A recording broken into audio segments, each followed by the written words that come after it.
The little girl was digging through trash on the street until a luxury car stopped and changed her fate. Michael Anderson never imagined that an ordinary Tuesday morning would change his life forever. For 8 years, he had been searching for his missing daughter, and at that moment, as his driver stopped at the traffic light on Maple Street in Denver, his eyes locked onto a small girl rummaging through trash bags on the sidewalk. That's when he saw the necklace. The same golden star pendant he had given Emily for her 5th birthday, just days before she mysteriously vanished from the playground near their home. Michael's heart raced, and he didn't even wait for the light to turn green. "Stop the car, Frank! Stop now!" he shouted at the driver, flinging the door open before the car had even come to a complete stop. The girl, who looked about 7 years old, had wavy brown hair and wore simple, dirty clothes. She was focused on sorting aluminum cans when she heard footsteps approaching. Lifting her eyes and seeing a tall man in a suit running toward her, she dropped everything and bolted. "Wait! Please, wait!" Michael called out. But the little girl had already turned the corner, disappearing between the houses in the neighborhood. Frank, the driver, got out of the car, concerned. He knew his employer well and understood how much he had suffered since his daughter's disappearance. "Mr. Anderson, what happened?" "The necklace, Frank. She was wearing Emily's necklace," Michael said. His voice choked as he stared in the direction where the girl had fled. "Are you sure? After all this time?" "I'm absolutely certain. It was identical." Michael returned to the spot the next morning, and the next, and every day that week, always at the same time, always hoping to see the girl again. On the 4th attempt, he spotted her from a distance, hiding behind a tree, watching him. This time he didn't approach. Instead, he waved from afar and left a bag with bread and a bottle of juice on the ground near the trash bags. Then he went back to the car and waited. It took the girl nearly an hour to come out of hiding. When she finally approached the food, she kept glancing at the car, ready to run at the slightest movement. Michael repeated the same strategy for a week. Each day he left something different: a pack of cookies, a piece of fruit, a notebook with colored pencils. The girl always took everything but kept her distance. It was Mrs. Margaret, a gray-haired woman selling snacks on the corner, who finally spoke to him. "Are you trying to help Rachel?" she asked, approaching his car one Friday morning. "Rachel? Is that her name?" "Yes, it is. Poor thing, she lives with Mrs. Vivian in a little house down at the end of the street. Vivian is very sick, hardly leaves the house anymore." "Do you know their story?" "Mrs." Margaret looked around before answering, as if sharing a secret. "Vivian said she found the girl at the bus station a few years ago. She was alone, crying, and no one came looking for her. Vivian didn't have children, so she took her in." Dear listener, if you're enjoying this story, take a moment to like and especially subscribe to the channel. It really helps us who are just starting out. Now, continuing. Michael's chest tightened. His daughter had disappeared from a park near the city's central bus station. Could it be possible that... Is Mrs. Vivian still able to talk? Yes, but she's very weak. She lives in the blue house at the end of the street, number 247. Michael thanked her, and this time decided to go straight to the address. The house was small and simple, with peeling paint and a yard full of plants. He knocked gently on the door. A thin, pale woman, looking to be in her 50s, opened it. Her eyes were sunken and she coughed constantly. "Are you Vivian?" "I am. What do you want?" "My name is Michael Anderson. I've been coming here every week to see Rachel. I'd like to talk to you." Vivian tensed up immediately. "I won't hand Rachel over to anyone. She's my daughter now." "I didn't come to take her. I came because I think I can help both of you." After much hesitation, Vivian let him in. The house was clean but sparsely furnished. On the kitchen table were stacks of books and notebooks with math exercises. "Is Rachel in school?" "No, I teach her here myself. I was a university professor before everything went wrong in my life." Vivian told her story between coughing fits. She had been a math professor at the university, but lost her job when she got sick. She spent all her savings on medical treatments, and at her lowest point, she found Rachel abandoned at the bus station. She was hungry, scared, with no one to care for her. I waited days to see if anyone would come for her, but no one showed up. I couldn't leave a child alone. And the necklace she wears? Vivian seemed surprised by the question. What necklace? She wears a golden star pendant. Oh, that one. She was already wearing it when I found her. She never takes it off. Said it was from her mum. Michael felt the world spin. If Rachel already had the necklace when Vivian found her, and if she had truly been abandoned at the bus station, then... Mrs. Vivian, do you remember exactly when you found Rachel? How could I forget? It was March 15, 2016. I remember because it was my mother's birthday. Michael nearly fainted. Emily had disappeared on March 10, 2016, 5 days before Vivian found Rachel. Are you absolutely sure about the date? Positive, why? Before Michael could answer, the door opened and Rachel walked in carrying a bag of cans. When she saw the stranger in the room, she froze. Don't be afraid, Rachel. This is Mr. Michael. He's a good person, Vivian said gently. Hi, Rachel. I'm the one who leaves food for you on the street, Michael said softly. The girl looked at him curiously but kept her distance. Why do you do that? Because I like helping special kids like you. I'm not special. I just collect cans to help Aunt Vivian buy medicine. Michael's heart broke seeing such a young girl carrying such heavy responsibilities. Rachel, do you remember anything from before you came to live with Aunt Vivian? The girl shook her head. I just remember being really scared and Aunt Vivian saved me. That night, Michael couldn't sleep. It couldn't be a coincidence. The date, the location, the necklace, everything matched. But why would Emily have a different name? Why didn't she remember him? The next morning, he returned to Vivian's house with a proposal. Mrs. Vivian, I want to help you. I want to pay for your medical treatment and enroll Rachel in a good school. I don't accept charity, Vivian replied proudly. It's not charity, it's an investment. Rachel is very smart. I saw the math exercises she does. She deserves opportunities. Vivian was silent for a long time. Why do you want to do this? You barely know us. Michael took a deep breath. He knew he had to tell the truth, at least part of it. Because I lost my daughter years ago. She was Rachel's age when she disappeared.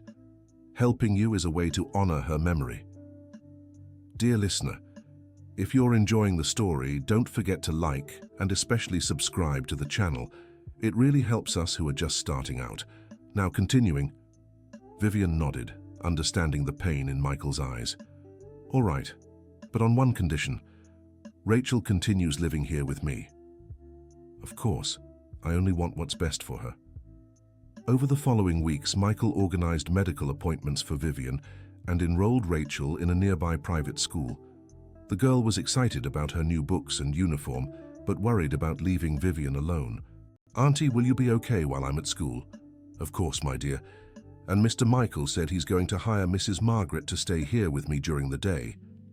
Michael had thought through every detail to ensure both of them felt safe, but something was troubling him. He needed to know the truth about Rachel. Without telling Vivian, he hired a private investigator to look into the girl's past. He had to find out if she really was Emily, or if he was being fooled by a similar necklace and a coincidence of dates.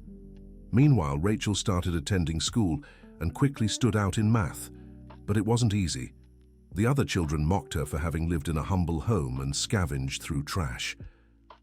Rachel the scavenger, Rachel the scavenger, they shouted during recess. She came home crying every day. Auntie, I don't want to go to school anymore. The kids are mean to me. Don't pay them any mind, my love. You're smarter than all of them put together, Vivian comforted, though she was growing weaker by the day. Michael learned about the bullying from the teacher and decided to talk to Rachel himself. You know, Rachel, when I was a kid, I had a hard time at school too. The boys said I was poor because my father worked as a doorman. And what did you do? I studied, really, really hard. I proved them all wrong. Now I have a big company and help a lot of people. Do you think I could be rich like you someday? I think you can be anything you want. But what matters most isn't being rich, it's being a good person. Rachel smiled for the first time in weeks. You're a good person, aren't you? I try to be, Rachel, just like you and Aunt Vivian. Months passed and Vivian continued to decline, despite medical treatment. One rainy afternoon, she called Michael for a serious talk. "I need to tell you something. Something I've been hiding about Rachel." Michael's heart raced. "What is it, Mrs. Vivian?" "When I found Rachel at the bus station, she wasn't completely alone. There was a woman nearby, a strange woman who kept watching the children. When I approached Rachel, the woman ran off." "Do you think that woman took Rachel to the bus station?" "I do. And I think Rachel doesn't remember anything because something very frightening happened to her." Michael felt a mix of anger and relief. Anger at the thought that someone had harmed the girl, relief that his suspicion about her being Emily might be true. "Did you get a good look at the woman's face?" "I did. I'll never forget it. She was young, thin, with long black hair. She had a scar on her chin."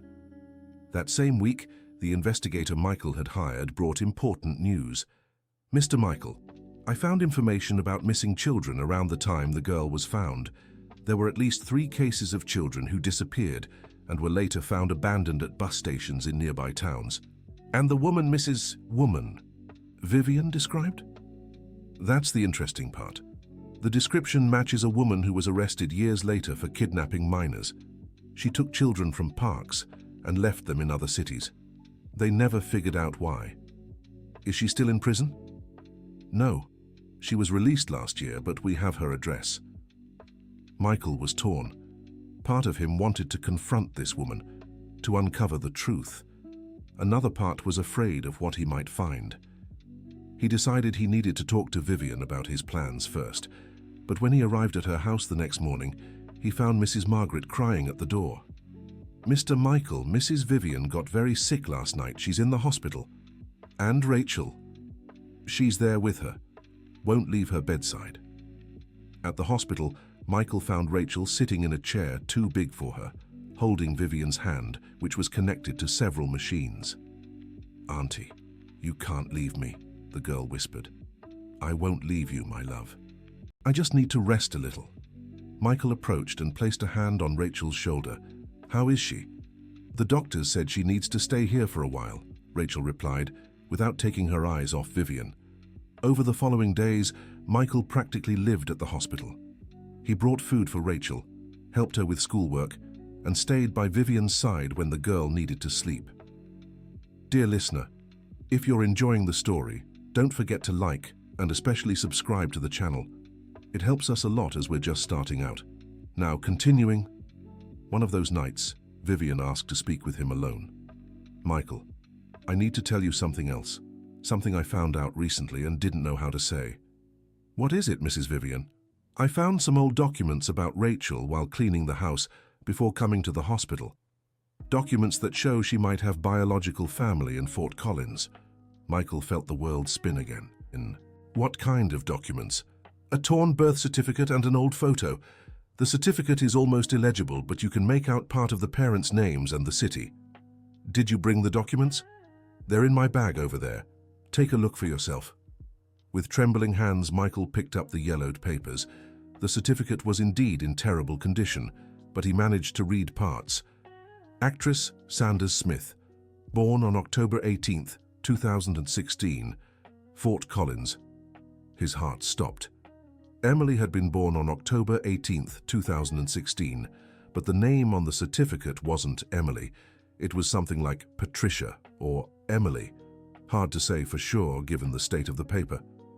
"Mrs. Vivian, why did you keep these documents from me?" "Because I was afraid. Afraid someone would take Rachel away from me. She's all I have in this life." Michael understood Vivian's fear, but he knew he couldn't hide the truth any longer. Rachel deserved to know who she really was. "Mrs. Vivian, I'll be honest with you. I think Rachel might be my missing daughter." Vivian stayed silent for a long time, just looking at Rachel, who was asleep in the chair beside them. "I always knew this day would come. I always knew she had a family somewhere looking for her." "You're not angry with me?" "How could I be angry at a father searching for his daughter? I'd do the same." "What do we do now?" "We find out the truth, but slowly, carefully. Rachel has suffered enough already." The next day, Michael hired a private lab for a DNA test. He told Rachel it was just a routine check for genetic diseases. "Will it hurt, Uncle Michael?" "No, It's just a saliva swab, quick and easy. He took the test himself, and now they just had to wait for the results, which would be ready in a week. During that week of waiting, Vivian remained hospitalized, and Rachel stayed at Michael's house. It was the first time she'd slept in a big house with her own room and new toys. "Uncle Michael, why don't you have kids?" The question caught him off guard. "I had a daughter, Rachel, but she's been gone a long time." "Where did she go?" "I don't know. That's why I get sad when I look at you. You remind me so much of her." "Was she pretty like me?" Rachel asked with childlike innocence. "She was the most beautiful girl in the world, just like you." Rachel smiled and hugged Michael tightly. "When Auntie Vivian gets out of the hospital, can you come live with us?" "Why do you want me to live with you?" "Because you're nice and because Auntie needs help taking care of me, and I think you need someone to take care of you too." Michael Anderson was moved by the wisdom of such a young girl. On Friday, the DNA results arrived. Michael was alone in his office when the doctor called. "Mr. Anderson, the results are ready. Would you like to come here to discuss them in person?" "No need. You can tell me over the phone." The test confirms with 99.9% certainty that the girl is your biological daughter. Michael broke down in tears right there in the middle of his office. After 8 years, he had found Emily. But now she was Rachel, and she had built a life with Vivian. He cancelled all his appointments for the day and went straight to the hospital to tell Vivian. He found her awake, playing crossword puzzles with Rachel. "Mrs. Vivian, may I speak with you privately?" "Of course. Rachel, could you go buy me some juice from the cafeteria, please?" When they were alone, Michael showed her the test results. "It's her, Mrs. Vivian. Rachel is my daughter, Emily." Vivian closed her eyes and took a deep breath. "I already knew in my heart. From the first day you showed up, I knew. You won't fight to keep her." "Michael, I'm dying. The doctor told me I only have a few months left. All I want is to make sure Rachel is well taken care of. She will be, Mrs. Vivian, I promise. But I want you to remain part of her life for as long as we have." "And how do we tell her?" "Very carefully. She needs to understand she can love both of us, that finding her biological father doesn't mean she'll forget the mother of her heart." In the days that followed, they slowly revealed the truth to Rachel. First, they explained that Michael was her biological father. Then they showed her old photos from when she was a baby. "So my real name is Emily?" "Yes. But if you want to keep being Rachel, that's okay. A name doesn't change who you are inside." "Can I be Rachel Emily?" "Of course you can, sweetheart," Vivian said, her voice trembling. The girl processed the information with surprising maturity for her age. "So now I have a dad and a mom?" "Yes, and they both love you very much." "And when Aunt Vivian gets better, will we all live together?" Michael and Vivian exchanged a meaningful glance. "We'll do our best to stay together," Michael replied. Vivian was temporarily discharged from the hospital, but everyone knew her condition was fragile. Michael bought a bigger house near her old one, so Rachel could keep her friends and routine. Over the following months, they lived as an unconventional family. Michael worked in the mornings and spent afternoons with them. Vivian homeschooled Rachel on days she didn't go to school, and Michael helped with subjects she struggled with. "Daddy, why did Emily leave that day in the park?" It was the first time Rachel had referred to herself as Emily and to Michael as Daddy. He was moved, but kept his composure to answer. "A bad woman took you away, but it wasn't your fault or mine. Bad people sometimes do terrible things, but what matters is that we're together now." "And did Mommy Vivian always know I was Emily?" "Not at first, but when she started to suspect, she was afraid to tell me." "Why?" "Because she loves you so much, she didn't want anyone to take you away from her." "But Daddy won't take me away from Mommy Vivian, right?" "Never. We're a family now, all of us together." One day when Vivian was feeling better, she made a special request to Michael. "I want you to find that woman who took Emily. I need to understand why she did it." "Mrs. Vivian, that could be dangerous, and it might reopen old wounds. I need to know. Rachel deserves to know the full truth about what happened to her." Michael hesitated but eventually agreed. Using the investigator's information, he discovered that the woman who had kidnapped Emily was named Samantha Parker and lived in a small town in the countryside. he decided to go there alone, without telling Rachel or Vivian exactly what he was doing. Samantha lived in a modest house, worked at a clothing factory, and seemed to be trying to rebuild her life after prison. When Michael knocked on her door, she visibly tensed up. "Are you Samantha Parker?" "I am. What do you want?" "My name is Michael Anderson. You kidnapped my daughter 8 years ago." Samantha turned pale and tried to shut the door, but Michael stopped her. "I'm not here to cause trouble. I just want to understand why you did it. I don't know what you're talking about." "Samantha, I have all the proof. I know you took my daughter from the park and left her at the Central bus station in Denver. I just want to know why." Samantha began to cry and let Michael inside. "I never meant to hurt any child. I swear I didn't." "Then why did you do it?" "Because I was desperate. I had lost my own daughter in an accident and couldn't accept it. Seeing happy children with their parents made me angry. It felt unfair." "And why did you abandon the children instead of keeping them?" "Because when I looked at them, I realized they weren't my daughter. And then I felt even guiltier for taking them from their real parents." Michael tried to make sense of the twisted logic of this woman who had destroyed so many families because of her own pain. "Do you remember Emily specifically?" "I remember all of them. Your daughter was playing alone while you talked to another father. It was too easy. But when I got to the bus station with her, I knew I'd made a terrible mistake." "Why didn't you bring her back?" "Because I was afraid of being arrested, of everyone finding out what I'd done." "And now? How do you feel knowing my daughter grew up without her father because of your actions?" Samantha cried even harder. "I feel awful. Every day I think about the families I destroyed. I wish I could go back and change everything." Michael felt a mix of anger and pity for her. Anger for what she'd done. Pity for the suffering that had driven her to it. "Samantha, my daughter is okay now. She was raised by a wonderful woman who loves her very much. But you need to know your actions had lasting consequences." "I know, and I'm sorry. It doesn't change anything. But I am sorry." Michael returned home with conflicting emotions. He had the answers he'd sought, but they didn't bring the relief he'd hoped for. When he arrived, he found Vivian very weak and Rachel caring for her tenderly. "Dad, where were you?" "Mum, Vivian didn't want to eat anything today. I was handling some work matters. I'll make her some tea." That night, after Rachel fell asleep, Vivian called Michael to talk. "You went after that woman, didn't you?" "How did you know?" "I recognized that look." "What did she say?"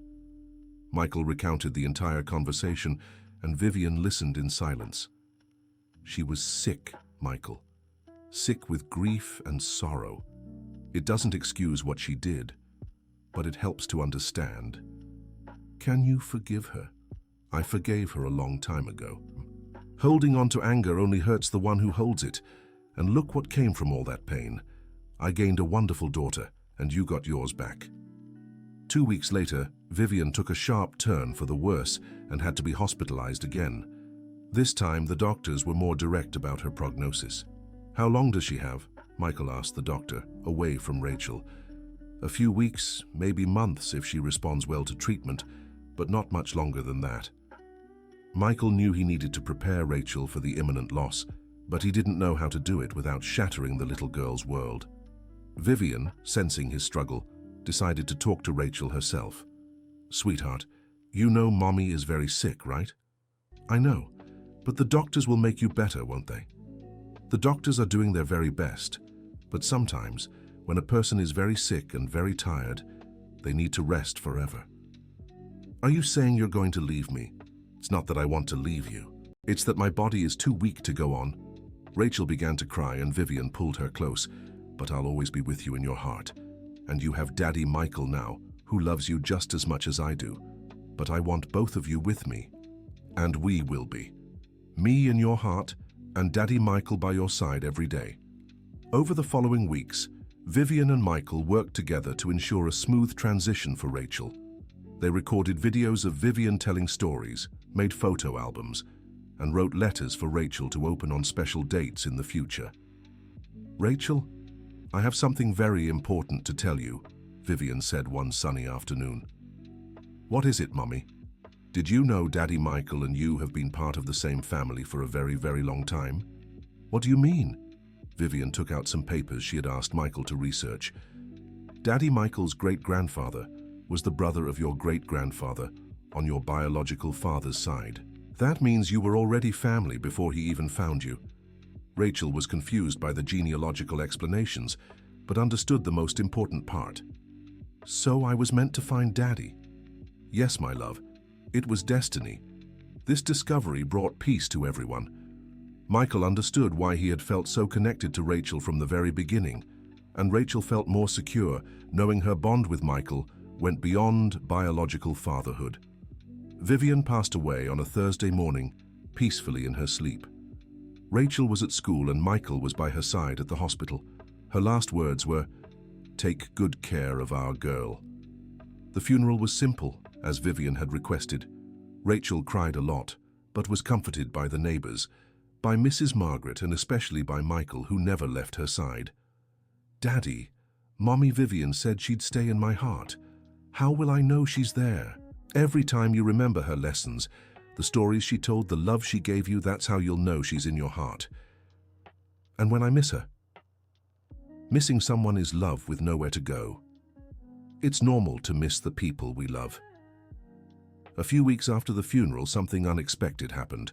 Michael received a call from a different investigator hired by a family from Fort Collins. "Mr. Michael, I'm calling because I heard you found a girl who might be connected to a family I'm searching for. The Sanders family is looking for a granddaughter who disappeared years ago." Michael's heart raced. How did they hear about Rachel? Through an announcement published in a Denver newspaper about her case. The description matched their granddaughter's. And do they have proof she might be related to them? "They have some photos and documents. They'd like to meet you in person." Michael arranged a meeting for the following weekend. He explained to Rachel that possible relatives wanted to meet her, but it wouldn't change anything between them. "Daddy, will I have even more family?" "Maybe, sweetheart. If they really are your relatives, you'll have grandparents too." "Grandparents like the ones in the school storybooks?" "That's right. Older people who love their grandchildren more than anything." On Saturday, an elderly couple arrived at Michael's house, accompanied by the investigator. Mrs. Rose had graying hair and kind eyes, and her Anthony was a tall, thin man who had been crying since he entered the house. "This is Rachel," Michael said, introducing the girl. Mrs. Rose placed a hand on her chest and began to cry.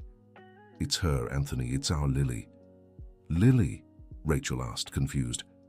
"That was the name your mother gave you before you both disappeared," her Anthony explained. They told a painful story. Their daughter, Carly, had gotten pregnant very young and run away after an argument. Later, they discovered she had given birth to a girl and that both were living in Denver. When they tried to reach out, they learned their granddaughter had gone missing and Carly had vanished too. "We searched for both of you for years. We never gave up," Mrs. Rose said. "And where is my birth mother now?" Rachel asked. The grandparents exchanged sorrowful glances. "Your mother couldn't bear the grief of losing you. She passed away a few years ago." Rachel processed the information with the maturity she had developed over the past few months. "So now I have Daddy Michael, the memory of Mommy Vivian, and you two as my grandparents. If you want us to be your grandparents, yes," her Anthony said. "And can I keep living with Daddy Michael?" "Of course you can, sweetheart. We just want to be part of your life, not change it," Mrs. Rose replied. Michael was moved, watching how this family naturally expanded. They took a DNA test to confirm the relationship, but in their hearts they already knew they were family. The following months were about adjustment and discovery. Rachel spent weekends with her grandparents in Fort Collins and weekdays with Michael in Denver. She learned about the Smith family's culture, met distant cousins, and felt part of a bigger story. "Daddy, why did all these sad things have to happen for us to find each other?" "Sometimes life has to take things apart so it can put them back together in a better way, Rachel. If you hadn't been taken, you'd never have met Mommy Vivian. If Mommy Vivian hadn't gotten sick, I'd never have met you both. And if you hadn't stopped the car that day, then I'd still be searching for you and you'd still be collecting cans alone." A year after their first meeting, Michael made an important decision. He turned Vivian's old house into an educational center for underprivileged children in the neighborhood. The center offered tutoring, math workshops, and a meal program. Why are you doing this, Daddy? Because Mommy Vivian taught us that educating a child is the best way to change the world. And because there are so many children out there who need the same chance you got. On the day of the Vivian Smith Anderson Educational Center's opening, the whole community attended. Mrs. Margaret cut the ribbon alongside Rachel, and the Smith grandparents came from Fort Collins for the ceremony. Rachel, would you like to say a few words about Mommy Vivian? The girl, now 9 years old, stepped onto a small makeshift stage. Mommy Vivian always said learning is a treasure no one can steal from you. This place will be where other children find their treasure, just like she taught me to find mine. The audience applauded emotionally, and Michael felt Vivian was there, proud of the family she had helped bring together. 2 years later, when Rachel turned 11, she made a special request to Michael. Daddy, I want to meet Samantha. Samantha? The woman who took you from the park? Yes. I want to understand why she did it, and I want to tell her I'm not angry. Michael hesitated, but realized Rachel had matured enough for that conversation. They traveled to the town where Samantha lived, and Michael explained beforehand what Rachel wanted to do. Are you sure about this, sweetheart? I do. Mom Vivian always said that forgiving is good for the one who forgives. The reunion was emotional. Samantha cried uncontrollably when she saw Rachel grown up and happy. I'm so sorry for what I did to you, Samantha said. I know you were sad because you lost your daughter. I'd be very sad too if I lost Dad Michael or my grandparents. Do you forgive me? I forgive you, and I hope you've learned to handle sadness better. Samantha promised she was in therapy and trying to help others going through grief so they wouldn't make the same mistakes she did. When they left, Michael asked Rachel how she felt. I feel light, Dad, like I've taken a heavy stone off my back. Why? Because now I understand my whole story, and everyone who was part of it has a place in my heart. In the following years, Rachel continued excelling in school, especially in math. She always said she wanted to be a teacher like Mom Vivian had been. The Vivian Smith Anderson Educational Center grew and began serving over 100 children. Michael hired specialized teachers, but Rachel always helped with the younger kids on weekends. Why do you love teaching so much? One of the children at the center asked Rachel. Because when you teach, you learn twice. And because I want other kids to have the same chance I did. When Rachel turned 15, she surprised everyone at her birthday dinner. Dad, Grandpa Anthony, Grandma Rose, I want to pay a special tribute. She had prepared a speech about all the people who had been part of her journey. My life began as Emily, Dad Michael's daughter. Then I became Rachel, Mom Vivian's daughter. I discovered I was always Lily, the Smith grandparents' granddaughter, but today I know I'm all these people at once, and each of them taught me something important. What did each one teach you? Grandma Rose asked. Emily taught me it's possible to be lost and then found. Rachel taught me family isn't just blood, it's love and care. Lily taught me roots are important, but they don't define who we are. And together, they all taught me love multiplies when it's shared. Michael cried hearing his daughter's wise words. And now what do you want to be when you grow up? I want to be everything, a daughter, a granddaughter, a teacher, a friend. But most of all, I want to be someone who helps others find their family, just like you helped me find mine. The end of the story. So, what did you think of this story of overcoming and reunions? Rachel managed to turn all her suffering into learning and love. Let us know in the comments which part moved you the most, and if you know a similar story. Don't forget to like and subscribe to the channel so you won't miss other heartwarming stories.